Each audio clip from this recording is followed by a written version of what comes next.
ito na nga ang ating chicken molokhia.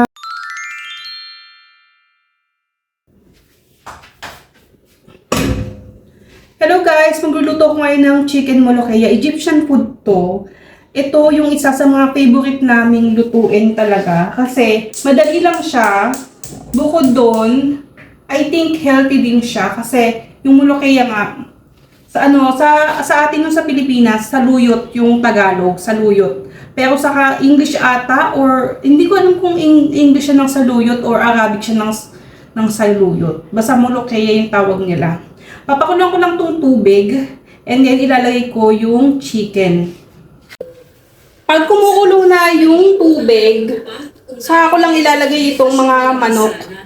Hindi ako nabibilit sa mga ganyan klase ng tatay, sa totoo lang. Maglalagay lang ako guys ng konting asin. Tapos itong chicken cubes, isa lang.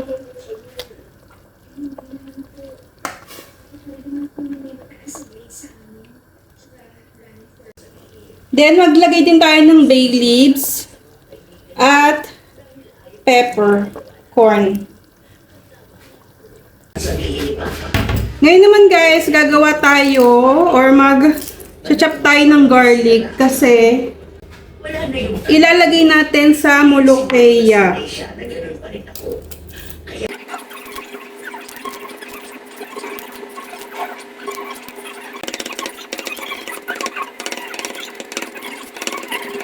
Kunin natin yung molokhia.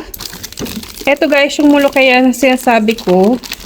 Frozen siya. Pero merong molokhia na na fresh.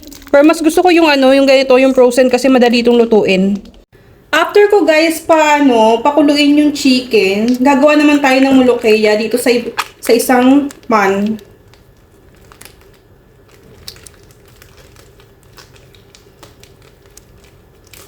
Medyo frozen pa to guys.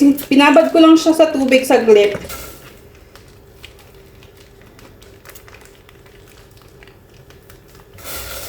And dito sa isang pan, maglalagay lang tayo ng olive oil. Wait.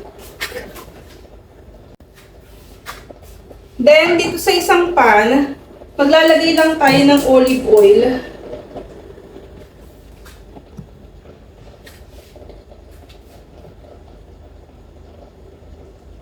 Isa talaga to guys sa pinakamasarap na nakain ko na pagkain nila. Kasi sa Pilipinas, parang hindi ko pa nakitang may nagluto ng ganitong style. Painitan lang natin siya ng konti.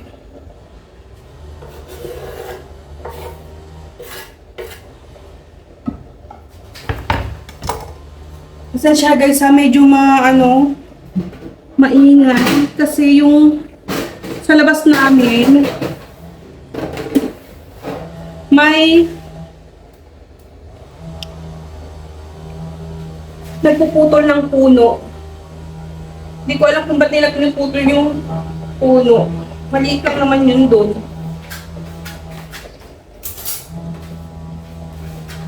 Tapos, maglalagay din tayo nitong coriander powder. Mga ganito. Tansyahan lang yung ginagawa ko guys ha.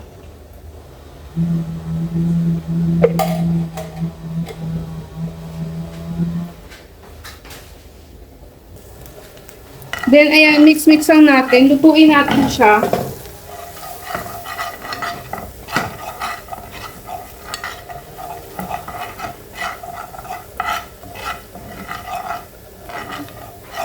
Then, kukuha tayo ng sabaw galing sa pinakuluan natin sa chicken. Then, talagay natin dito.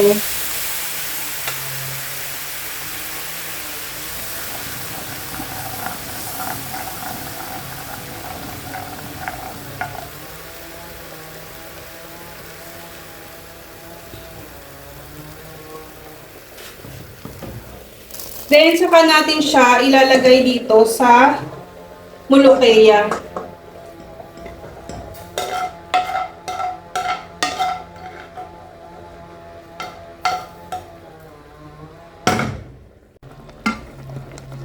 Halu-haluin lang natin to konti.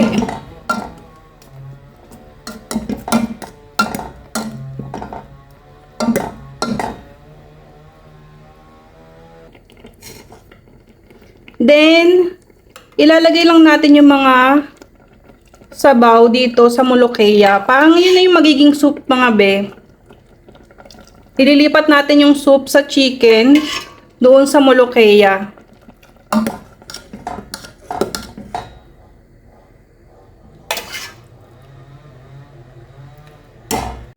Tapos na siya guys. Ganun lang siya kadali, 'di ba?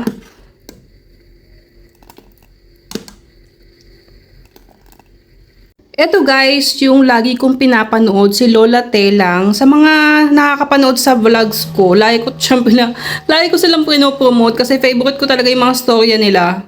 At bukod doon, madami kayo ditong matututunan. At ito na nga ang ating chicken molokeya.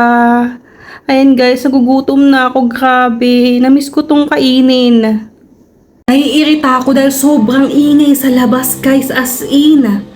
Diyos ko.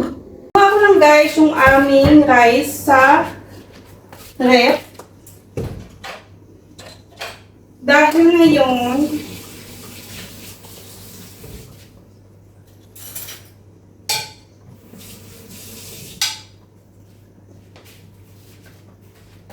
hindi na ako nagluto ng rice kasi may natira pa kami kagabi. Minsan kasi ang ginagawa ko, dinadamihan ko yung pagsasaing para isahan na lang, yung ulam na lang yung lulutuin ko ulit. Hinihintay ko na lang yung anak kong umuwi galing school. Sinundo na siya ng papa niya eh. Nire-reheat ko lang yung aking rice para makakain na tayo. Kain tayo mga be. Gutom na ako kasi mag-aalas 2 na. Hanggang ngayon ang ingay pa din sa labas. Grabe. Sumakit yung ulo ko. Ito yung ating ulam. Ang labo ng camera ko sa sa front talaga. Kain tayo. Ang sakit talaga ng ulo ko sa ingay, tapos nagugutom pa ako. Buti na lang nakaluto na tayo. Ang aga ko nagising today guys, 4:30 ata. 1 o'clock ako nakatulog ata kagabi, tapos 4:30 ako nagising.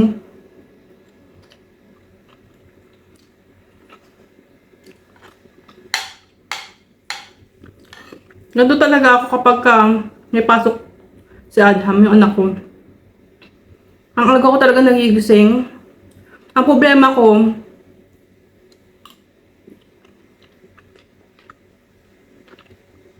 bandang hapon, nakakatulog na ako. Tapos, hindi na ako makatulog ng maaga sa gabi. Which is hindi maganda. Kasi parang, ewan ko, hindi maganda sa sa katawan, yung parang hindi tama yung tulog. Hindi ganun kahaba yung tulog. Parang paputol-putol ganun. Kaya naman uminom ako kanina ng kape para hindi ako antukin.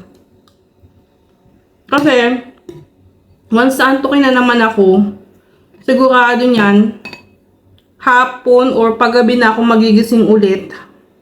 And then, hindi na ako makakatulog ng gabi. Late na naman ako makakatulog or hindi na ako talaga totally makakatulog. Grabe, hindi ko na kaya yung ingay sa labas. Ang sakit sa ulo, sobrang lakas. Kasi katabi lang namin yung puno na. Ayan.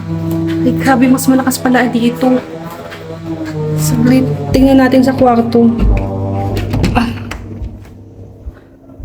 Dito tayo sa kwarto, baka ako mahina lang dito, grabe. Sakit sa ulo.